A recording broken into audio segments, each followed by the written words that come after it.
Annabelle, sweetie, this table is for family. Why don't you find yourself a spot at the bar? My mom said it with a smile, in front of 30 guests, at my grandmother's 80th birthday dinner. Everyone laughed. A few nodded along like it was perfectly reasonable.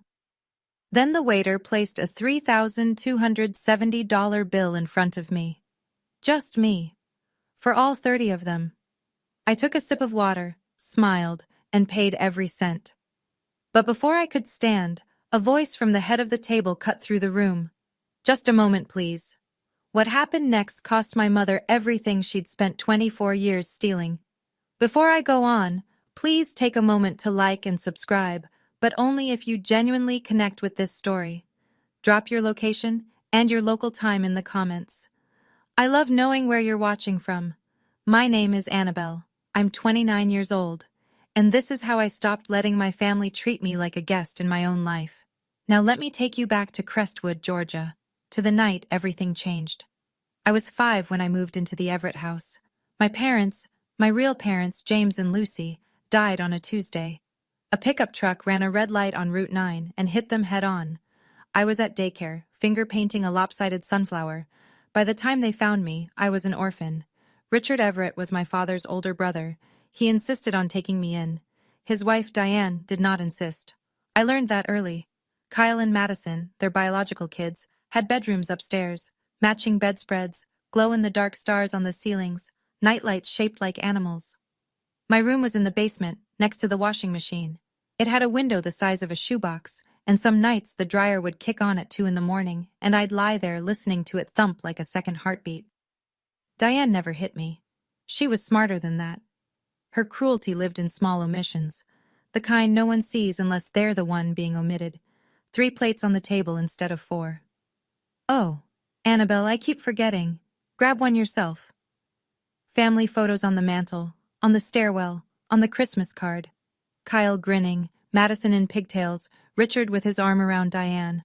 I'm in none of them. When I was 8, I asked why. Diane looked at me like I'd asked why the sky was blue. Those are family portraits, Annabelle. She said it gently. That was the worst part. The neighbors thought she was a saint. That woman took in her husband's niece, gave up everything. I heard it at church, at the grocery store, at school pickup. What I didn't know, what I wouldn't know for 24 more years, was that my parents hadn't left me with nothing. They'd left me $600,000, and Diane had spent every cent. By 16, I understood the rules. Kyle got a car for his birthday, a used Camaro, but still. Madison got braces, a violin, summer camp in the Blue Ridge Mountains. I got the employee discount at Hank's Grocery on Route 12, where I stocked shelves 3 nights a week to pay for my own school supplies. The year Kyle left for college, I asked Richard if there was money set aside for me too. We were in the garage. He was sorting wrenches, not looking at me. I'll talk to Diane, he said. Diane's answer came at dinner. College isn't for everyone, Annabelle. You're good with your hands. Kyle's tuition was $80,000. I know because I saw the check on the kitchen counter, written out in Diane's handwriting, and I remember thinking that was more money than I could imagine. I didn't argue. I applied to the community college nursing program on my own, took out federal loans, and worked double shifts at Hank's every summer. The thing about holidays was the photos. Every Thanksgiving, every Christmas, Diane staged her perfect family portrait in front of the fireplace. She'd hand me the camera. You're the best photographer in the house, Annabelle. So I'd frame them. Kyle in his college hoodie, Madison with her new earrings, Richard stiff in his flannel, Diane beaming in the center. And I'd press the shutter button and the flash would go off, and the image would freeze them exactly the way Diane wanted the world to see them. A complete family.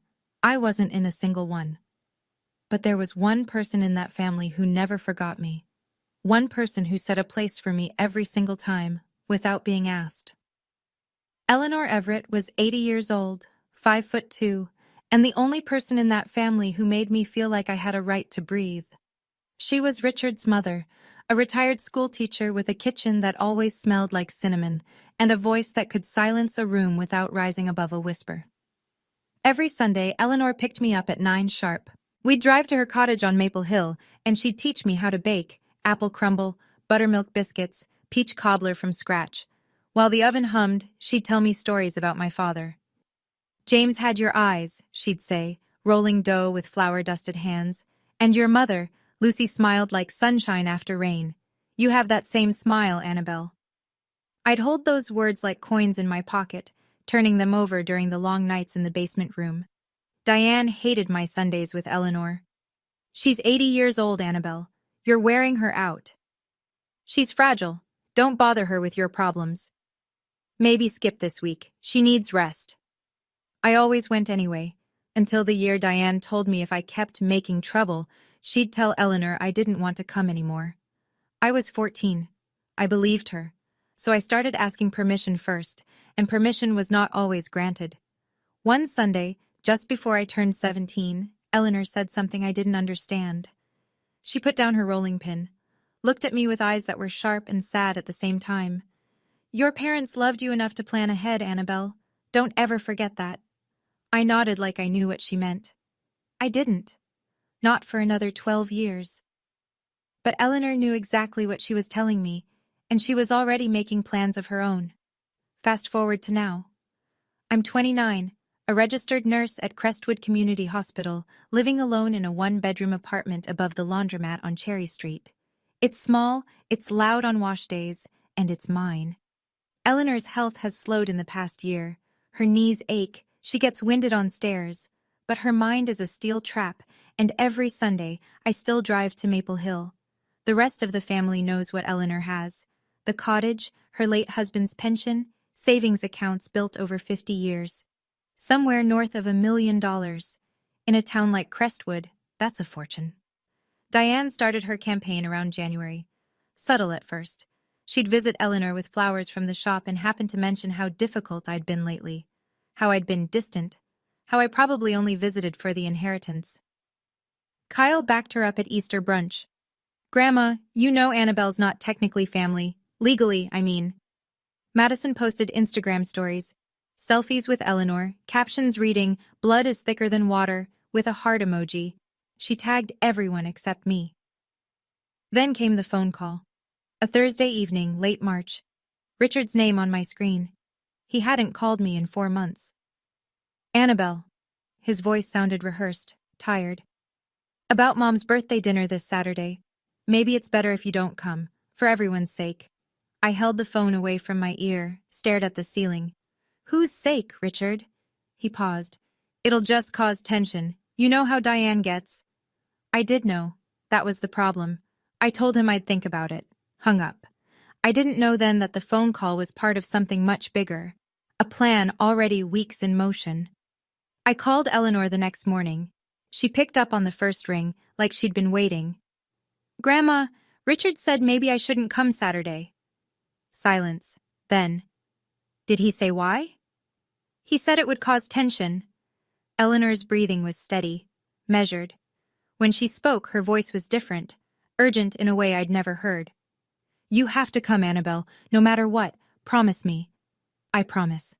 And wear something nice, something that makes you feel strong. I almost laughed. Grandma, it's dinner. Promise me. I promise. She paused, and I heard the creak of her rocking chair. I love you, sweetheart. More than you know. She hung up before I could ask why her voice was shaking. That Saturday, I stood in front of my closet for 30 minutes. I didn't own much. Nurses don't need a lot of formal wear. But tucked in the back was a navy dress I'd bought for a friend's wedding 2 years ago. Simple. Fitted. The kind of dress that says I belong here without saying anything at all. I put on my mother's pearl earrings. The only thing of hers I had. Eleanor gave them to me on my 18th birthday. Lucy wore these the night she met your father, she told me. I wrapped Eleanor's gift, a hand-bound photo album I'd spent weeks making, filled with pictures of us baking together, printed from my phone. In the car, my hands were steady on the wheel. I knew Diane would try something. She always did at gatherings. A comment here, a seating arrangement there, a reminder of my place. But this was Eleanor's birthday. Maybe her last one. I wasn't going for Diane. I was going for the only person who never made me prove I belonged. The Magnolia Room sits on the corner of Main and Birch. White columns, magnolia trees flanking the entrance, the only restaurant in Crestwood that requires a reservation. For Eleanor's 80th, Diane had booked the entire main dining room. 30 guests, crystal glasses, white linen, a jazz quartet playing low in the corner. I arrived 10 minutes early, placed my gift on the table by the door. Diane saw me walk in. Her eyes tracked me across the room, but she didn't speak, just lifted her wine glass and turned back to a conversation with Uncle Harold. Eleanor sat at the head of the long table. She looked tired, thinner than last Sunday, her cardigan hanging loose on her shoulders. But when she saw me, her face changed. She reached out with both hands. "There you are." I leaned down, kissed her cheek, and felt her grip tighten around my fingers, tight enough to hurt. "Sit by me," she whispered. I pulled out the chair to her left. Then I noticed the man on her right. Silver hair, gray suit, leather briefcase tucked under his chair. I'd never seen him before. He gave me a polite nod but said nothing. "Who's that?" I asked Eleanor quietly. "A friend," she said. "You'll meet him later." Kyle arrived next, laughing too loud about something on his phone. He saw me, stopped mid-laugh. "Oh, you actually came." Madison trailed behind, already angling her phone for a selfie with the chandelier. She positioned herself next to Eleanor, framing the shot carefully. I watched her adjust the angle 3 times, each time making sure I wasn't in it. Dinner started. Plates came out. Conversation hummed. Everything felt normal, but in this family, normal was just the overture before the storm. Diane stood up between the appetizer and the main course. She tapped her glass with a butter knife. The jazz quartet stopped. "Thank you all for being here tonight," she said, voice honey warm, scanning the room. "Family means everything to us Everetts." She lingered on the word family. Her eyes found mine for exactly 1 second. "I'd like to introduce everyone at our table. My wonderful son, Kyle. Some of you know he just closed a big deal in Savannah." Kyle raised his glass. "My beautiful daughter, Madison. She's been taking such good care of Grandma lately." Madison blew a kiss to Eleanor. "And of course, my husband Richard, the backbone of this family." Richard nodded stiffly. That was it. 3 children introduced. The full roster according to Diane. A woman across the table, I didn't recognize her, maybe someone from Richard's work, leaned forward. "And who's this lovely young lady beside Eleanor?" Diane blinked, then smiled. "Oh, that's Annabelle. She grew up around us." Grew up around us, like a stray cat fed on the porch. The woman nodded politely. The moment passed. Then Madison reached across me for the bread basket. Her elbow caught my wine glass. Red wine, straight down the front of my navy dress. "Oops," Madison pressed her napkin to her lips. "Sorry, white would have been a safer choice for you." A few people chuckled. Kyle smirked into his water glass. I looked down at the stain spreading across my lap, dark red, blooming like a bruise. I didn't react. I picked up my napkin, dabbed the fabric twice, and set it back on my knee. Eleanor's hand found mine under the table. She squeezed once, I squeezed back. The main course arrived: filet mignon, roasted asparagus, truffle mashed potatoes. The smell alone was worth more than my weekly grocery budget. That's when Diane made her move. "We need to rearrange a bit," she announced.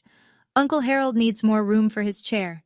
Annabelle, sweetie, the bar has some lovely seats. You'd be more comfortable there." It wasn't a question. Kyle leaned back. "Yeah, it's not like you're giving a toast." A few people at the far end of the table exchanged glances. 1 or 2 laughed. Not cruelly, just the automatic laugh people give when they don't want to make things awkward. No one objected. I looked at Richard. He was staring at his plate like it held the answer to something. His fork hadn't moved. I looked at Eleanor. Her jaw was tight. Her knuckles were white around her napkin. But she met my eyes and gave me the smallest nod. Barely a tilt of her chin. "Wait. Not yet." So I stood up, smoothed my wine-stained dress, picked up my water glass.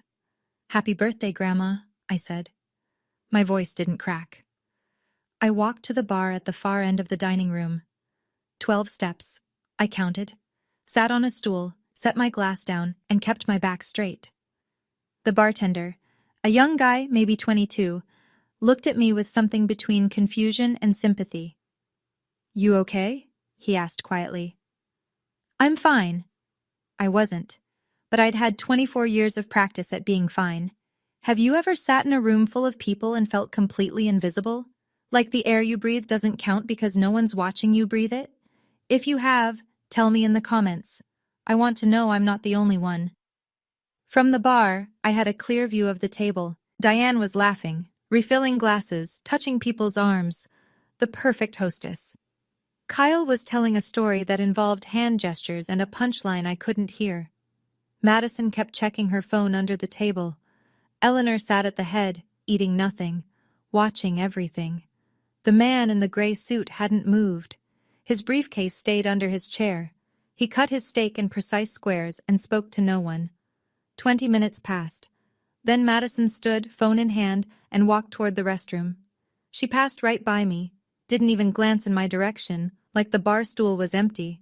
She stopped in the hallway, maybe 6 feet from me. She must have assumed I couldn't hear over the jazz quartet. She was wrong. "It's working," Madison said into the phone. Her voice was low, but the hallway carried sound like a tunnel. "She's at the bar. Mom says one more push and she'll leave for good." Pause. She listened. "No, Grandma doesn't suspect anything. Mom's handling it. We just need her out of the picture before Grandma's lawyer does anything." My hand tightened around my glass. Lawyer. Before Grandma's lawyer does anything. Madison laughed at something the other person said, then walked back toward the dining room without looking at me. I sat very still. This wasn't spontaneous cruelty. This wasn't Diane having a bad night or a few too many glasses of wine. This was a plan.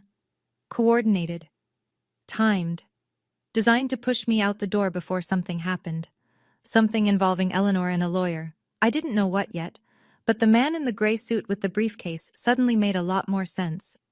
Dessert came, a 3-tier cake with white frosting and 80 candles. Everyone sang. From the bar, I mouthed the words. Eleanor blew out the candles in 2 breaths. The room cheered. Then she leaned toward Richard and said something I couldn't hear. Richard stood, helped her up, and walked her slowly toward the restroom hallway. But Eleanor stopped at the bar. She reached for my hand. Hers was thin, papery. I could feel every bone, but her grip was iron. "Don't leave tonight," she said. Her voice was barely above a breath. "No matter what happens, promise me." "I already promised, Grandma." "I know." She pulled me slightly closer. "Your parents left you more than memories, Annabelle. It's time you knew." My stomach dropped. "What do you mean?" Richard appeared at her elbow. "Mom, the restroom's this way." Eleanor held my eyes for one more second. Then she let go and shuffled off with Richard, her cane tapping the hardwood floor. I turned on my stool. The man in the gray suit was watching me. Not Diane, not Kyle, me. His expression was unreadable, professional, like a doctor before delivering results. His briefcase sat under his chair. The clasp was brass, and the corner of a thick envelope jutted out from the top, manila, unsealed. He caught me looking, gave the faintest nod, then turned back to his coffee. My heart was beating in my throat. "Your parents left you more than memories." My parents died when I was 5. They were 26 and 28. They drove a 10-year-old Honda and rented a 2-bedroom apartment. What could they possibly have left me? Whatever it was, Diane didn't want me to find out. And that told me everything. Eleanor returned to the table. Diane poured her another glass of wine, her 4th by my count. The evening should have wound down. People were checking watches, reaching for coats, but Diane wasn't done. She stood again, glass raised, cheeks flushed. "I just want to say one more thing." She swept her arm across the table. "Being a mother is the hardest job in the world, and sometimes you take on burdens that aren't yours." A few guests murmured in agreement. "When Richard's brother died, we took in his daughter." Diane pressed a hand to her chest. "No one else would. We gave up vacations, we gave up savings, we gave up our space, our lives, really." A woman near the end of the table spoke up. "That's Annabelle, right? She seems like a sweet girl." Diane tilted her head. The wine made her honest. "Sweet? She's been riding our coattails for 24 years. She laughed, a loose, ugly sound. "Her parents left nothing. Not a dime. We raised her from zero. The room went still. Her parents left nothing. I heard it from 12 steps away, over the jazz, over the clink of glasses, over everything. My mother and father, dead at 26 and 28, buried in Crestwood Cemetery, Plot 14, and Diane was standing in a room full of people telling them my parents left me with nothing. That was a lie. I didn't know how yet, but Eleanor's words were still ringing in my ears. My hand trembled. Not from sadness. I'd swallowed every insult for 24 years. Every forgotten plate, every missing photo, every she grew up around us. But talking about my dead parents like they were deadbeats who abandoned me, that was the line, and Diane had just crossed it. The waiter appeared at my elbow. "Excuse me, ma'am." He was young, polite, clearly uncomfortable. He set a leather bill folder on the bar in front of me. I opened it. $3,270. 30 guests, filet mignon, bottles of Pinot Noir and imported champagne, 3-tier birthday cake, and every cent of it charged to my name. "Mrs. Everett arranged for the reservation under your name," the waiter said quietly. "She provided your card for the deposit." My card. The supplementary card Diane added me to when I was 17. "For emergencies," she'd said. I'd stopped using it years ago. Forgot it existed. Diane hadn't. I looked up at the main table. Kyle was grinning, watching me over the rim of his glass. Madison had her phone angled toward me, recording. Diane caught my eye and raised her wine glass in a little toast. A salute, a dare. 30 people were watching. I opened my wallet, pulled out my own debit card, my actual card, attached to my actual savings, the money I'd earned stacking shelves and drawing blood and working back-to-back 12-hour shifts. I handed it to the waiter. "Thank you," I said. "You can run this." He hesitated. "Ma'am, are you sure?" "I'm sure." He took the card. I signed the receipt, tipped 20%. From the main table, Diane's voice floated over like smoke. "See? She knows her place." More laughter, quieter this time. A few guests looked away. I capped the pen, set it down, started to stand. And then, from the head of the table, clear as a bell in a silent church, "Just a moment, please." Eleanor's voice. And it stopped the room cold. Every head turned.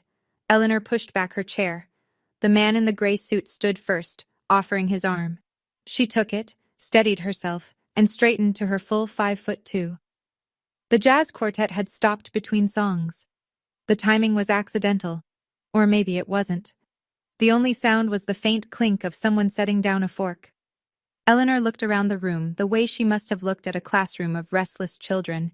Patient, firm, absolute. "Before anyone leaves," she said, "I have something to say. It is my birthday after all." Diane's smile flickered. "Mom, it's been a long night. You should rest." "Sit down, Diane." 3 words. No volume, no anger. Just the kind of authority that comes from 80 years of never bluffing. Diane sat. Eleanor turned to me. "Annabelle, come back to the table, sweetheart." I didn't move at first. 24 years of conditioning will do that. Freeze you in place even when someone's reaching out. But Eleanor held her hand toward me, and something in her face said now. I walked back. 12 steps, the same 12 I'd counted on the way out. Kyle shifted in his seat. Madison lowered her phone. Eleanor waited until I was standing beside her. Then she placed her hand on my arm and said, loud enough for every guest in that room, "You belong here more than anyone at this table." The silence that followed was the thickest I've ever felt, like the air itself was holding its breath. Then the man in the gray suit reached under his chair, pulled out his briefcase, set it on the table, unclasped it, and placed a thick manila envelope next to Eleanor's untouched dessert. Nobody was laughing now. Eleanor rested one hand on the envelope, the other gripped her cane. "Diane just told this room that Annabelle's parents left nothing." She paused. Let the sentence sit. "I'd like to correct that." She nodded to the man beside her. "This is Thomas Garrett. He's been my attorney for 12 years. Thomas Garrett stepped forward, adjusted his glasses. His voice was flat, factual, the kind of voice that reads numbers in courtrooms. "James and Lucy Everett established a trust fund for their daughter, Annabelle, in 2001. The principal amount was $600,000. a combination of life insurance payouts and savings. Richard and Diane Everett were named as custodial trustees. The room didn't gasp. This wasn't a movie. But I watched 30 faces rearrange. Confusion first, then math, then slow dawning understanding. $600,000. My parents had left me $600,000. Eleanor's voice cut through again. That money was meant for Annabelle's education, her first home, her future. She looked directly at Diane. Every penny is gone. Diane's face drained of color. Not red anymore. White. The kind of white that comes before a lie or a scream. That's not... She gripped the edge of the table. Mom, this isn't the place for this. Eleanor didn't blink. You chose this place, Diane.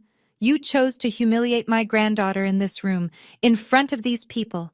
So I will set the record straight in this room, in front of these people. Kyle shot to his feet. Grandma, you're confused. You don't know what you're... I have bank records, Kyle.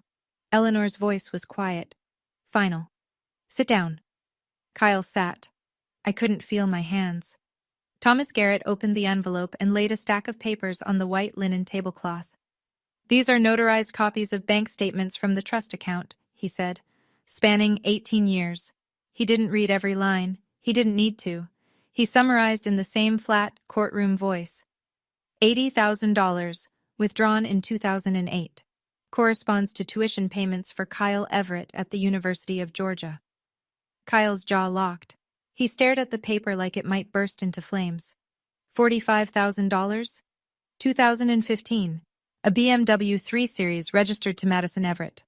Madison's phone slipped from her hand. It hit the table with a crack. $120,000 between 2010 and 2018. Home renovations at 14 Birch Lane. The Everett family home, where I slept in the basement. $95,000, various vacation expenses, Myrtle Beach, Disney World, Lake Tahoe. Places I was never invited. The remaining balance, drawn incrementally over 20 years, personal expenditures by Diane M. Everett. 30 people stared at those papers. I watched their expressions shift, from polite dinner party neutral to something harder. A woman near the center of the table put down her napkin and pushed her chair back slightly, as if she needed distance from the table itself. Mrs. Patterson, Diane's closest friend, her church group confidant, looked at Diane with an expression I'd never seen directed at her before. Doubt. Madison's voice broke the silence. That money was for the whole family. It was for Annabelle. Eleanor pointed a thin finger at the stack. Her name, her fund, not yours. Richard hadn't moved. His face was the color of the tablecloth. His hands were flat on the table, palms down, as if bracing for an earthquake. I sat there, tears running down my cheeks. I didn't wipe them. Eleanor let the silence hold for 3 full seconds. Then she spoke again. I've spent 80 years watching who in this family deserves what. I've made my decision.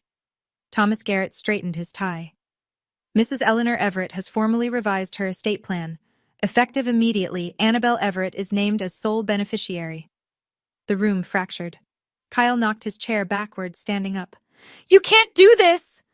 Madison started crying. Loud, messy sobs, mascara streaking. Diane's voice was a blade. She's not even your real grandchild! Eleanor turned to Diane, slowly, the way you turn to face something you've seen coming for a long time. She is my son James's daughter. She is more Everett than you will ever be, Diane. Kyle jabbed a finger toward me. This is manipulation. She's been working on Grandma for years. Eleanor didn't raise her voice. The only person who manipulated anyone in this family is sitting right there. She pointed her cane at Diane. The tip trembled, but the aim was exact. Richard still hadn't spoken. He sat with his hands flat on the table, staring at the candles, looking like a man watching his house burn from the inside. I opened my mouth, closed it, opened it again. I didn't ask for any of this, I said. My voice was steady, barely. I just wanted to have dinner with my grandmother. Eleanor reached into the pocket of her cardigan, pulled out a photograph, creased and soft from years of handling. She held it up. A man, young, dark-haired, grinning, holding a toddler in a yellow dress.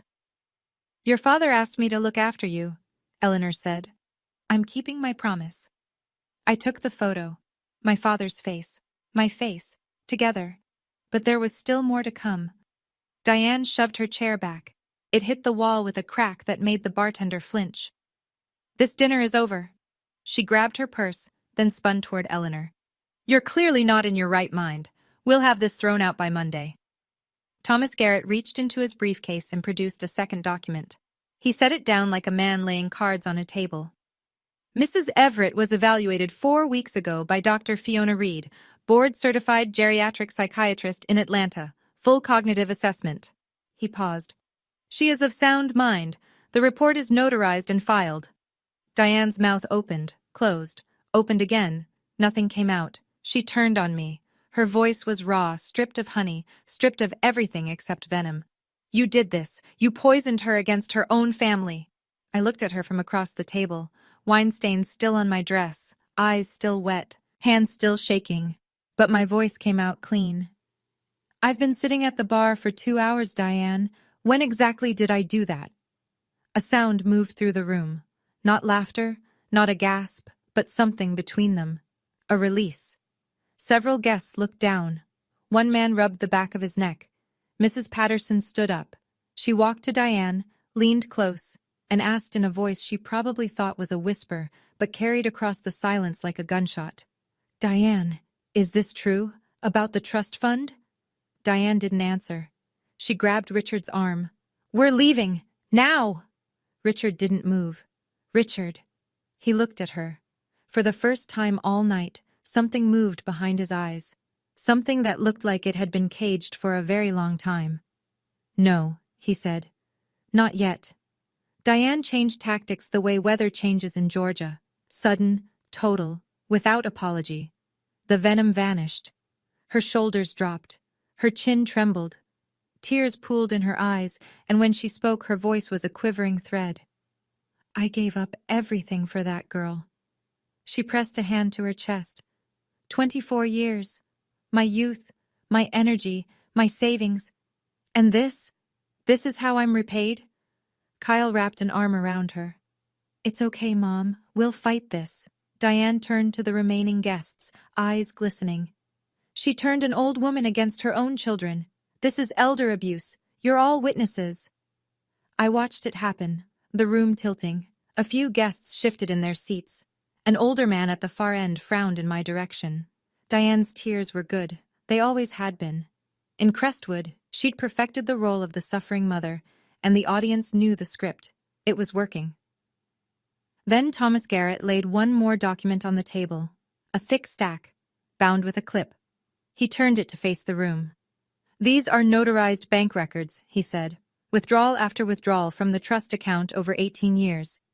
Each one signed by Diane M. Everett or Richard J. Everett." He fanned the pages slowly.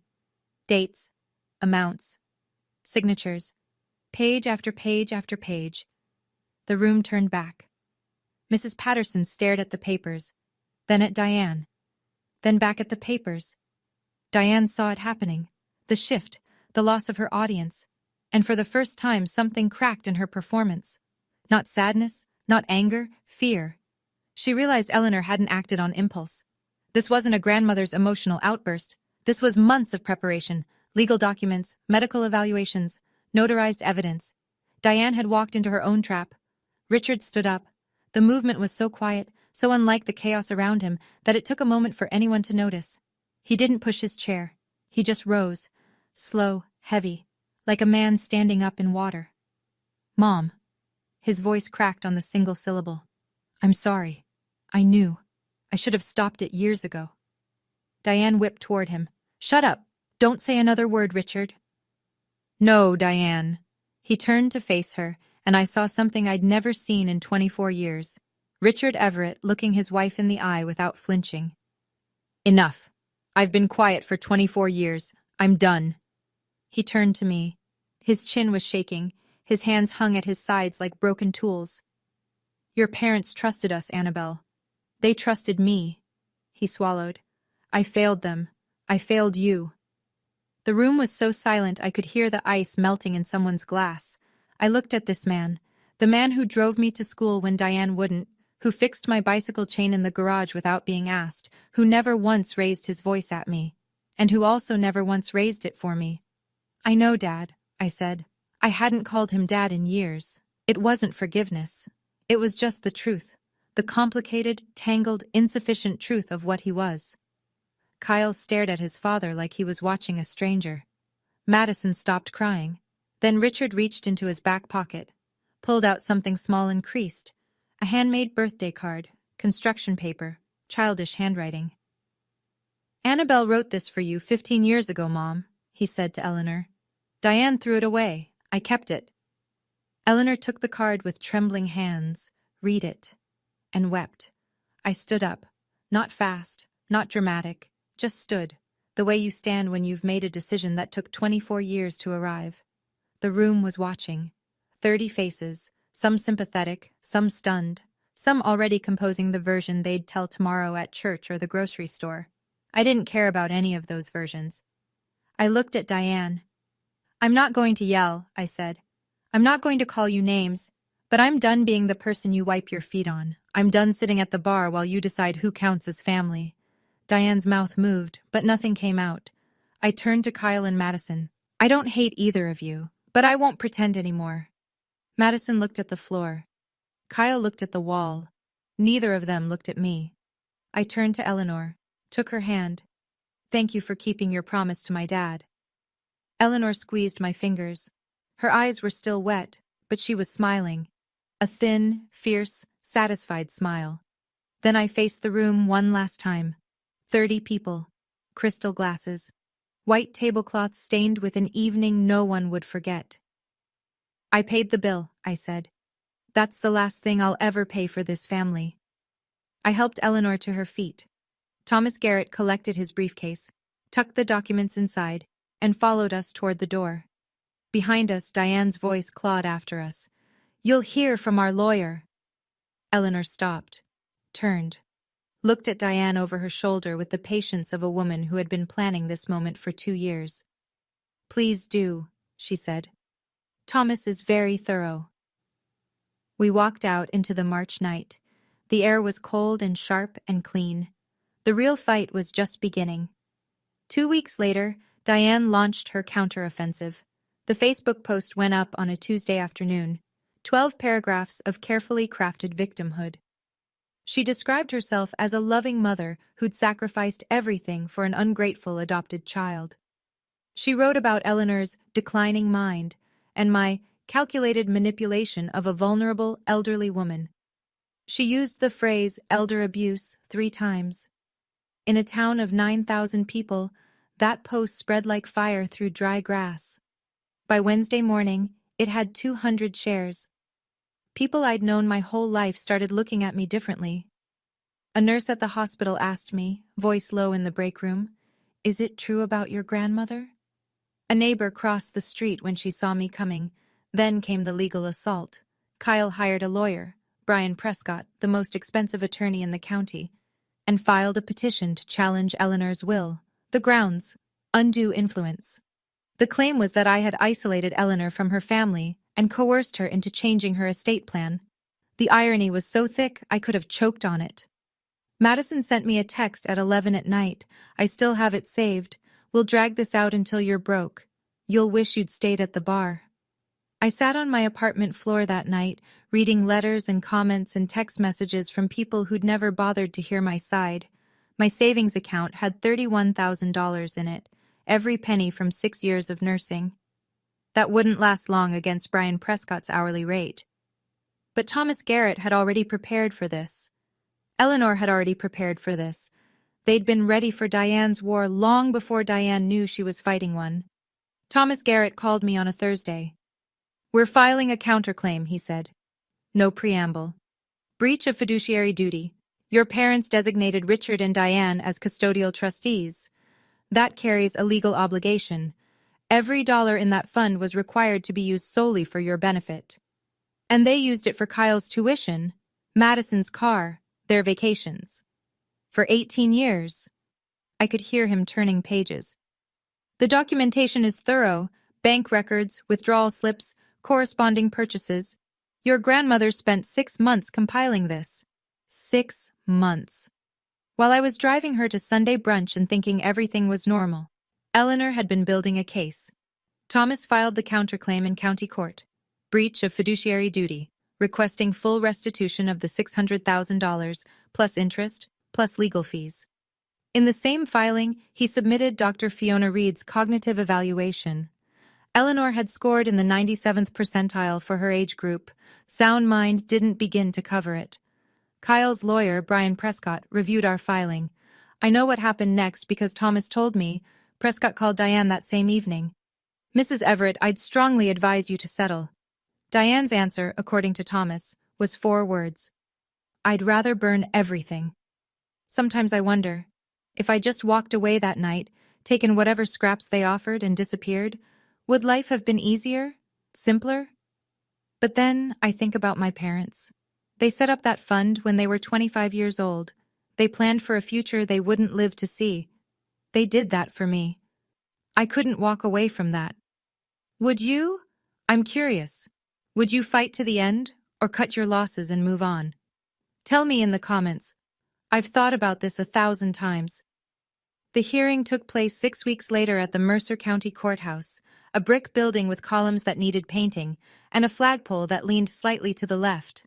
Not dramatic, not cinematic, just a courtroom with fluorescent lights and a judge named Harriet Dawson who wore reading glasses on a chain. I won't recount every motion and objection. Court isn't like television. It's slow and procedural and smells like old carpet. But here's what mattered. Kyle's petition to challenge Eleanor's will was dismissed. Dr. Reed's evaluation was airtight. Thomas had documented every interaction between Eleanor and me for the past 2 years. Dates, witnesses, context. There was 0 evidence of isolation or coercion. The judge said it plainly. The petitioner has presented no credible basis for the claim of undue influence. Then came the counterclaim. Thomas laid out 18 years of withdrawals. Names, dates, amounts, corresponding purchases. Every page notarized, every signature verified. Diane's lawyer tried to argue the money was used for the household, which included me. Thomas produced my tax returns, my student loan statements, my pay stubs from Hank's grocery. The judge did the math herself. The court finds that the defendants systematically misappropriated funds entrusted to them for the benefit of a minor, Judge Dawson said. The court orders full restitution. $600,000, plus interest, plus Thomas's fees. Roughly $720,000 in total. Diane gripped the defense table. Kyle slammed his palm down. Madison cried. Richard sat perfectly still, hands folded, and said nothing throughout the entire proceeding. We walked out into the parking lot, Thomas, Eleanor, and me. The sun was harsh and bright. Then I heard footsteps behind me, Richard jogging to catch up, holding a battered shoebox against his chest. Richard held out the shoebox. His hands were shaking. This is everything I saved, he said. Photos, your mother's journal, your birth certificate. Diane wanted to throw it all away after the funeral. I hid it in the garage behind the paint cans. I took the box. It weighed almost nothing. I'm not asking you to forgive me, Richard said. I just didn't want you to lose them twice. He turned and walked to his truck. Didn't wait for a response. I stood in the parking lot holding a shoebox full of my parents, and I watched him drive away. That was the last time Richard and I spoke face to face. The fallout in Crestwood was swift and merciless. The way small towns handle scandals they can't ignore. Diane's Facebook post, the one with 200 shares, became evidence of a different story. People reread it through new eyes.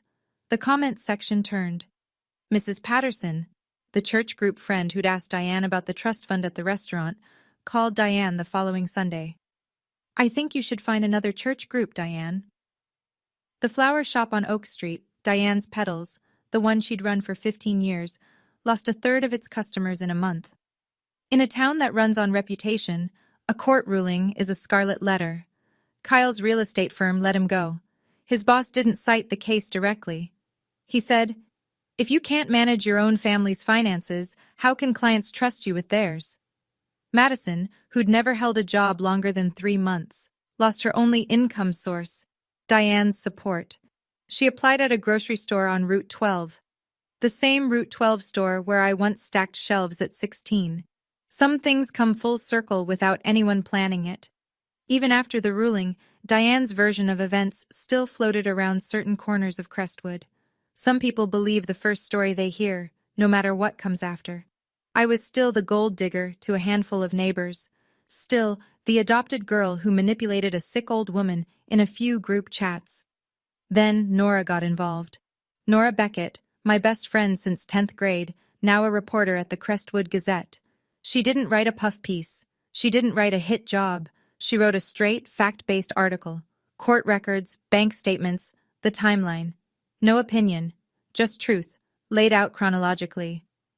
It ran on the front page of the Wednesday edition. In a town that still reads its local paper, that mattered. The comments section and the letters to the editor that followed told a different story from Diane's Facebook post. This time, people had receipts. What surprised me most wasn't the public support, it was the private kind. Letters started arriving at my apartment, handwritten, some of them, from other adopted kids in the county. Adults now, sharing stories I recognized like reflections in a mirror. The different rules, the missing photos, the gratitude expected for basic shelter. One woman wrote, "I was told my whole life that I was lucky to be taken in. Your story made me realize that lucky was their word, not mine." In the stack of letters was one I didn't expect. From a law office in Atlanta. A man named Gerald Hayward. He'd been my parents' attorney. "I tried to contact you when you turned 18 to inform you about the trust. My letters were returned. I believe they were intercepted. I'm sorry I couldn't reach you sooner." Diane had blocked even that. The Sunday after Nora's article ran, I drove to Maple Hill. Eleanor was on her porch, rocking chair moving in that slow rhythm I'd known since I was 5. 2 cups of tea sat on the side table. She always set out 2 cups before I arrived. Always. I sat down. Didn't speak for a while. The dogwood trees in her yard were blooming, white and pink, fragile-looking but tough enough to survive a Georgia spring. "How long did you know?" I finally asked. Eleanor wrapped both hands around her cup. 2 years. I found a bank statement in Richard's desk. I was looking for a pen. The account had Annabelle Everett Trust printed right across the top. Balance, $43. She took a sip, set the cup down. "I spent 6 months confirming everything, called Gerald Hayward, contacted the bank.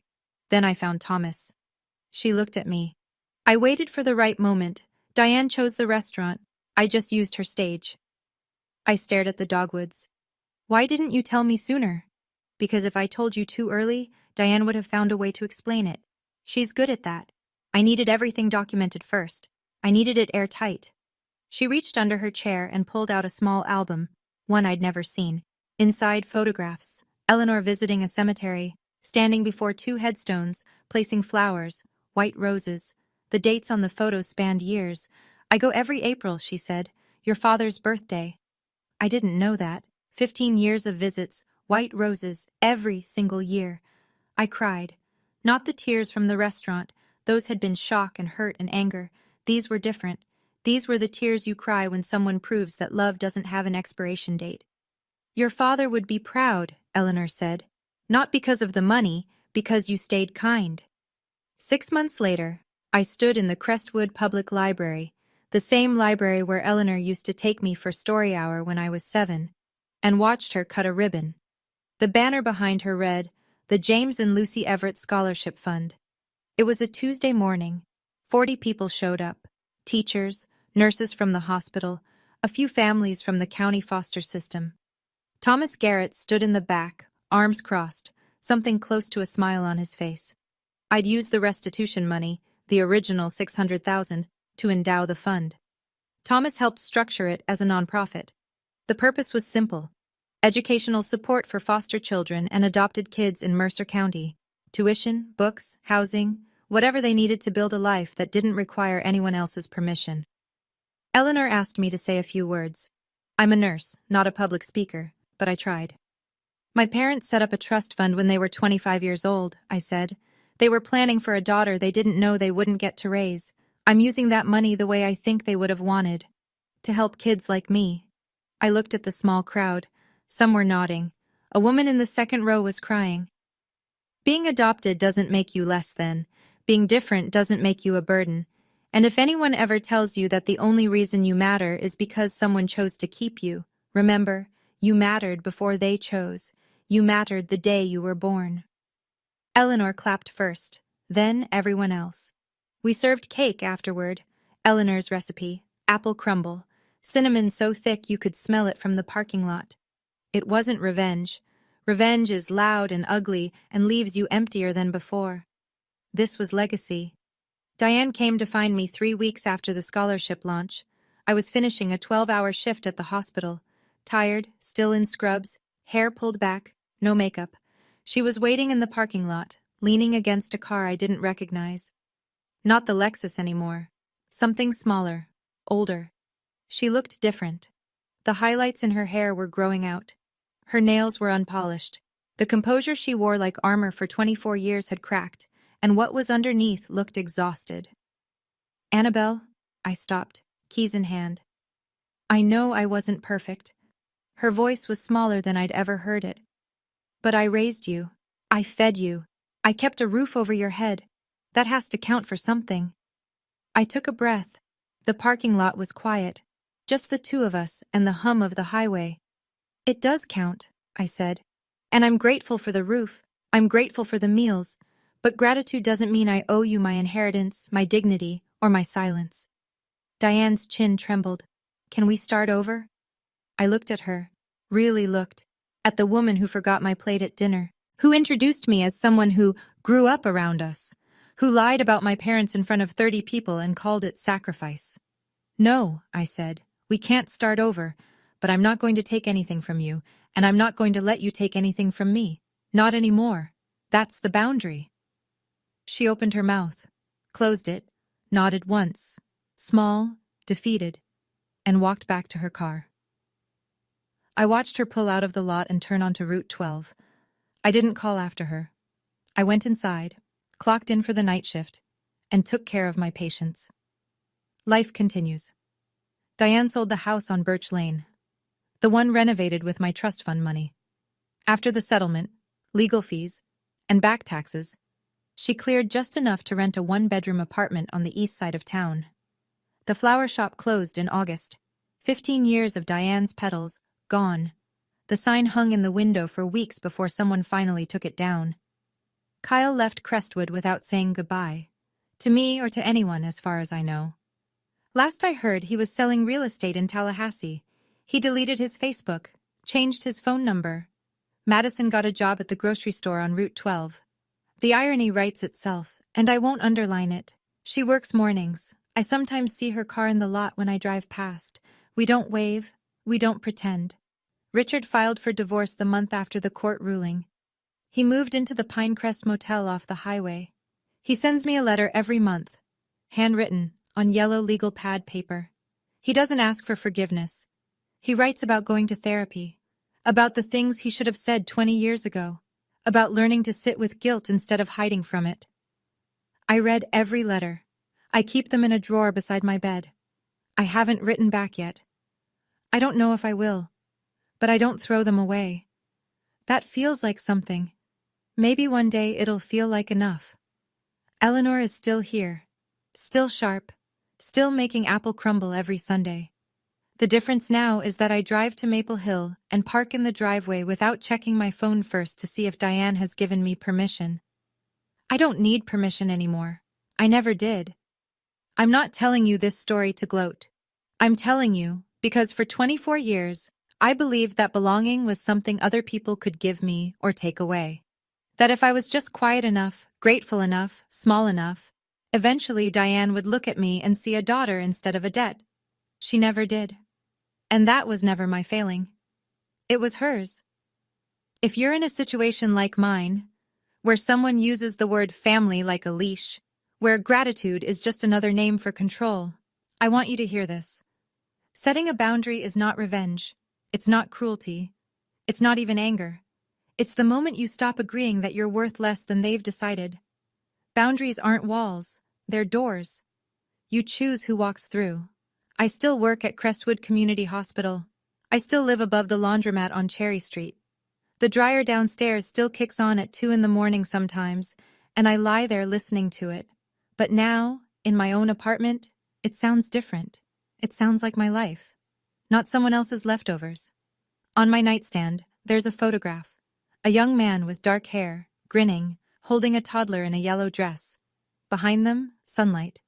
Ordinary, beautiful, permanent sunlight. I finally feel like I'm home. Thank you for staying until the end. If this story touched something in you, press that like button so more people get to hear it. And if you've ever been told you should be grateful for less than you deserve, write it down. Put it in the comments. I read every single one, and I promise you, you're not alone. There's another story waiting for you in the description below. I think you'll feel it the same way. I'll see you there.